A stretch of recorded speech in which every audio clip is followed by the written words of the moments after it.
Το χειμώνα κατεβαίνετε Θεσσαλονίκη. Θα τις νοικιάζεις ρετυρές στο πανόραμα. Θα τρώτε στα καλά μαγαζιά. Πίσω σου έχεις αφήσει γυναίκα, 3 παιδιά, άρρωστη αδερφή και γέρο πατέρα. Πεινάνε. Η κοινωνία καταραίει. Χιλιάδες αυτόχειρες, εκατοντάδες χιλιάδες στα συσίτια, 1,5 εκατομμύριο άνεργοι. Όλο και περισσότεροι δουλεύουν χωρίς να πληρώνουν. Άνθρωποι πεθαίνουν δίπλα μας από την πείνα και το κρύο, κοιμούνται στα παγκάκια και τα πεζοδρόμια. Και εσύ τρώτε στην Πριγκιπόνησο και ξαφνικά βλέπεις τη Φωτούλα και το Διονυσάκη και ζητιανεύουν σε τραπέζια. Τι κάνεις εκείνη την ώρα?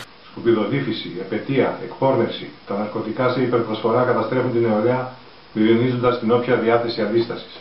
Λοιπόν, τι περιμένουμε? Και επανέρχομαι στο οικονομικό. Τι κάνεις όταν πλακώσουν τα γραμμάτια αυτοκινήτου? Οι ακάλυτες επιταγές από μπουτίκ, κοσματοπολία, νυχτερινά κέντρα, ανθοπολία, εστιατόρια. Ποτέ και πουθενά, καθ' όλη τη διάρκεια του ιστορικού γίγνεσθε, δεν χαρίστηκε τίποτα. Το ίδιο το κορίτσι για να σε σώσει θα σου πει: πάνω, τελειώσαμε εδώ.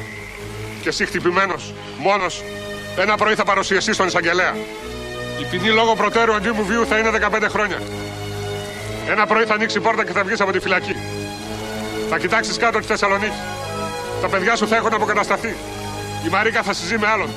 Ο πατέρας σου έχει πεθάνει και η αδερφή σου έγκλεισε σε κάποιο ψυχιατρίο. Και εσύ θα κατέβεις στο Λευκό Πύργο, θα κάνεις μια βόλτα και κανένας δεν θα σε καλωσορίσει. Δεν θα γυρίσει να σου πει καλημέρα. Διότι οι άνθρωποι δεν συγχωρούν αυτούς που από έρωτα εκπέσανε.